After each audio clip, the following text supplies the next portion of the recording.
यकीनी तौर पर इसकी प्लानिंग कुछ और है। या तो इनको ये लग रहा है कि अब हमारी सरकार आने वाली नहीं है, तो जो हमारी प्रदेशों में सरकार है कहीं वो ना गिर जाए। भाजपा बहुत दिनों से चाह रही थी, वो चाहती है कि इस देश में सिर्फ भाजपा ही रहे। सिर्फ और सिर्फ ये अटकाने का, भटकाने का और लटकाने का प्रयास है भारतीय जनता पार्टी का। वन नेशन वन इलेक्शन देश के हित में है। ये विचार बुरा नहीं है। भाजपा बहुत दिनों से चाह रही थी, वो चाहती है कि इस देश में सिर्फ भाजपा ही रहे। आप सोचिए कि अगर इस तरह से वन नेशन वन इलेक्शन होगा तो जो रीजनल पार्टियां हैं, क्षेत्रीय पार्टियां हैं, जो निर्दलीय लड़ते हैं, ऐसे कैंडिडेट्स का क्या होगा? क्योंकि एजेंडा सेट होता है, लोकसभा का अलग रहता है, विधानसभा का अलग रहता है। हर राज्य में, जैसे झारखंड में स्थानीय मुद्दे अलग हैं, जो कि विधानसभा में उसके आधार पे जनता वोट करती है, कैंडिडेट को देख कर करती है। और लोकसभा में बस वहाँ पर दिल्ली में जो बैठे हैं बस उनको देख कर दे देते हैं। कई बार धार्मिक मुद्दा, धार्मिक उन्माद ला के चुनाव करा दिया जाता है। ऐसे में इससे लोकतंत्र को बहुत खतरा है, नहीं होना चाहिए वन नेशन वन इलेक्शन। ये तो एक बात हुई। दूसरी बात ये कि अगर कोई सरकार भंग हो जाए, राज्य में हो चाहे केंद्र में ही भंग हो जाए, तो फिर आप क्या करेंगे? तो ऐसी अराजकता की स्थिति पैदा हो जाएगी। कई जगह राष्ट्रपति शासन लागू करना पड़ेगा।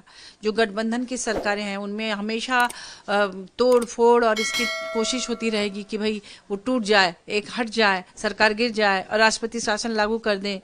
तो ऐसे बहुत तरह के प्रॉब्लम्स आएंगे। और जो लोग पहले से, मान लीजिए कहीं अभी जिस समय चुनाव होगा, अगर किसी विधानसभा में उससे एक साल या 2 साल पहले चुनाव है, तो 3 साल का कार्यकाल कैसे आप उसको एडजस्ट करेंगे? जनता जिनको चुन के भेजी है 5 साल के लिए, तो फिर आपको संविधान में भी संशोधन करना पड़ेगा। 2 साल का कार्यकाल होकर फिर सरकार भंग हो जाएगी। तो इस तरह से नहीं करना चाहिए, इससे नुकसान है।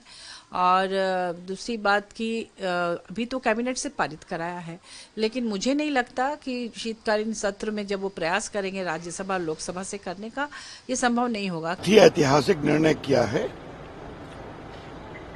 माननीय पूर्व राष्ट्रपति की अनुशंसा पर जो रिपोर्ट आई थी उसको एक्सेप्ट किया है।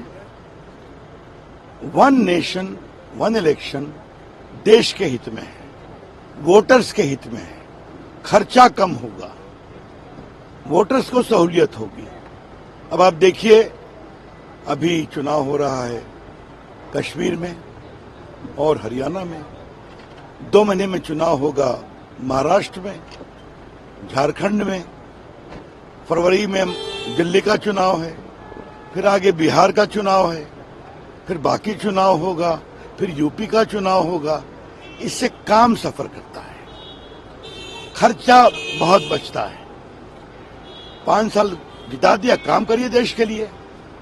तो काफी चर्चा करने के बाद निर्णय हुआ है।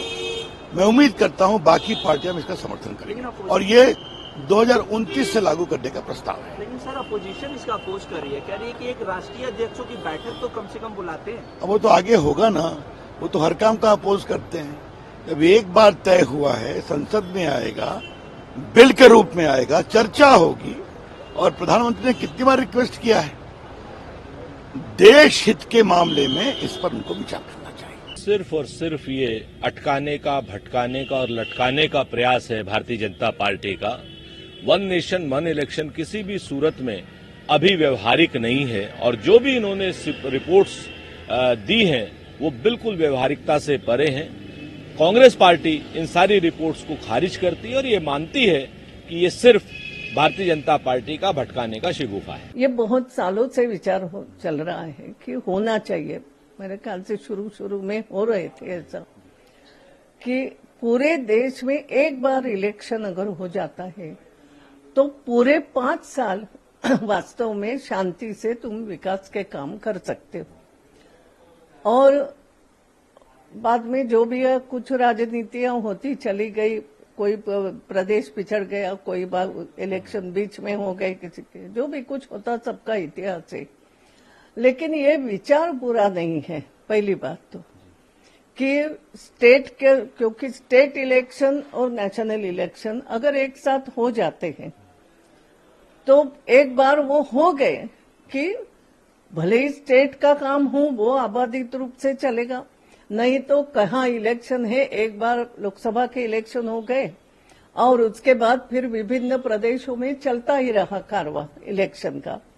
तो कहीं ना कहीं ऐसा होता है कि फिर वो ये लगता है ना, चुनाव आचार संहिता आचार संहिता से काम रुक गए, अब ये निर्णय नहीं ले सकते, वो नहीं होता, ये कहीं ना कहीं तो अड़चने आती है। ये मुमकिन है नहीं। अगर कहीं की सरकार गिरती है या गिराई जाती है, मोदी जी की पार्टी ने सबसे ज्यादा सरकारें गिराई हैं तो वो वोट करी है। तो अगर मान लिए कि 2 साल बाद सरकार गिरा दी तो क्या 3 साल तक राष्ट्रपति शासन लागू रहेगा उसके ऊपर, या 1 साल बाद गिर गई तो क्या होगा? बहाना इस बात का है कि साहब इसमें पैसा बहुत खर्च हो रहा है। सबसे आसान तरीका यह है कि अब नेट के जरिए वोटिंग अगर हो जाए और सबका आइडेंटिटी बनी हुई है, सबकी आइरिस का आधार कार्ड से भी और फिंगरप्रिंट से भी, बायोमेट्रिक सिस्टम से, तो अगर आदमी नेट के जरिए वोटिंग कर दे तो कोई खर्चा ही नहीं आएगा और ईमानदारी से वोटिंग भी हो जाएगी और पता भी चल जाएगा कि कौन जीत रहा कौन हार रहा। तो ये मैं नहीं समझता कि ये पॉसिबल है, ये ज़मीनी हकीकतें नहीं है। ये यकीनी तौर पर इसकी प्लानिंग कुछ और है। या तो इनको ये लग रहा है कि अब हमारी सरकार आने वाली नहीं है तो जो हमारी प्रदेशों में सरकारें कहीं वो ना गिर जाए। तो मैं नहीं समझता हूँ कि ये प्रैक्टिकली मुमकिन है।